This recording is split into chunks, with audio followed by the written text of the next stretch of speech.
جی رکن صاحب نیکسٹ. جی جی اب اگلے مقالہ نگار عائشہ صدیقی ہیں. یہ جامعہ مدراس یعنی یونیورسٹی آف مدراس کی ریسرچ اسکالر ہے. آپ کے مقالے کا عنوان ہے رفعت اللہ رفعت کی نظموں کا تنقیدی جائزہ. عائشہ صدیقی صاحبہ سے گزارش ہے کہ اپنا مقالہ پیش کریں. السلام علیکم رحمۃ اللہ وبرکاتہ. وعلیکم السلام. ذرا آواز تیز کر لیں. جی ہاں ٹھیک ہے. جی میرے مقالے کا عنوان ہے رفعت اللہ رفعت کی نظموں کا تنقیدی جائزہ. جی خطیب رفعت اللہ رفعت تمل ناڈو کے ایک ہم اثر شعراء میں اپنی ایک علیحدہ پہچان رکھتے ہیں.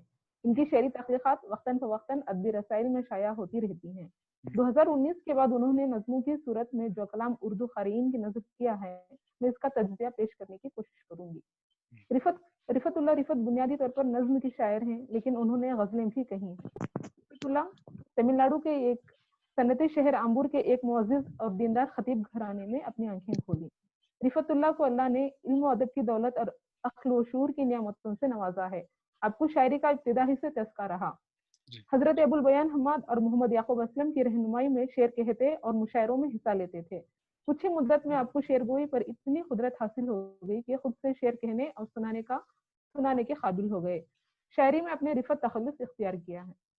رفعت ایک شائستہ مہذب اور فراق دل انسان ہے. چونکہ قوم و ملت سے ہمدردی کا جذبہ رکھتے ہیں، اس لیے ان کی شاعری میں بھی انہیں ہمدردی کے اوصاف سے ممیز ہے. رفعت ایک جہاں دیدہ شخصیت ہے. اپنے مشرق وسطیٰ کے علاوہ دنیا بھر کے مشہور ممالک کا بھی سفر کیا ہے اور آج کل امریکہ میں سکونت پذیر ہیں.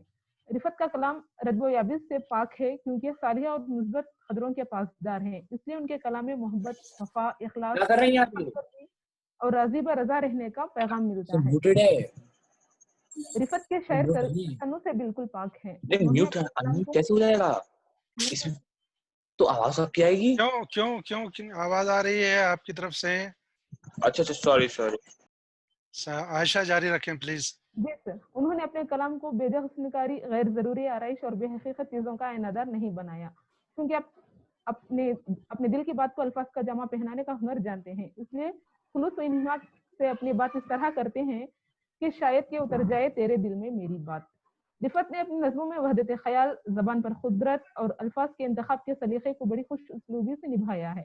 یہی وجہ ہے کہ رفعت کی نظمیں روانی اور سلاست کی ترجمان بن گئی ہیں. اشعار ملاحظہ ہوں. ہمیں اپنا مذہب بدلنا نہیں، ہمیں اپنے رستے سے ٹلنا نہیں، نئے شعبدوں سے بہلنا نہیں، کسی کے بھروسے پہ پلنا نہیں. سنبھالیں گے ہر طور ہم اپنا بل، نہ آئے ہمارے عمل میں خلل، نہ چھوڑیں کبھی راہ صدق و صفا، کریں ہم کسی پہ نہ جور و جفا. رفعت اللہ نے روایتی نظموں کے علاوہ آزاد نظموں میں بھی توازنائی کی ہے. رفعت کی فکری بلندیوں کا احساس ان کی آزاد نظموں میں بھی ملتا ہے. حیت کے اعتبار سے بھی رفعت کی آزاد نظمیں بھرپور فنی لوازمات سے لبریز ہیں. ان کی آزاد نظموں میں رفعت نے قارئین کو دنیا کی بے ثباتی اور بے جا خواہشوں سے باخبر کیا ہے اور یہ پیغام بھی دیا ہے کہ دنیا میں صرف مثبت سوچ رکھنے والوں کو ہمیشہ کامیابی ہوتی ہے. میں یہاں پر ان کی ایک مونولاگ نظم سامعین کی نظر کر رہی ہوں. اس نظم میں رفعت نے انسان کو اس فانی دنیا کی حقیقت سے آگاہی کراتے ہیں. اس میں جینے اور مرنے کا سریہ بھی سکھاتے ہیں. جنگجوئی اور اس کے منفی اثرات پر چونکا دینے والے منظر کو پیش کرتے ہوئے، خون کی ہولی کے رنگ سے تعبیر کرتے ہوئے امن و سلامتی کا پیغام دینا ایک نرالا انداز ہے ملاحظہ ہوں. اس دنیا میں، ہاں آج کی فانی دنیا میں، چین سے تم جینا سیکھو اور سکون سے مرنا بھی. ہر طرف ہر چوراہے پر بارودی سرنگیں بچھی ہوئی ہیں.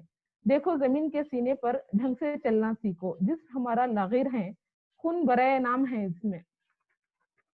غور سے جو تم دیکھو گے صرف رنگ ہی رنگ ہے. رنگ کی قیمت کیا ہے؟ آؤ درندو جلد یہاں. خون اگرچہ کچھ بھی نہیں، پھر بھی ہمارا جسم تو ہے. خون کی ہولی اس سے کھیلو.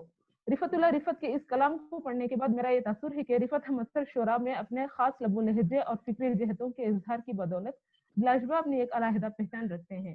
رفعت کی کئی نظمیں منظر عام پر آ کر داد و تحسین حاصل کر چکے ہیں، تاہم میں نے وقت کا خیال رکھتے ہوئے ان سب پر تبصرہ کرنے سے گریز کیا ہے.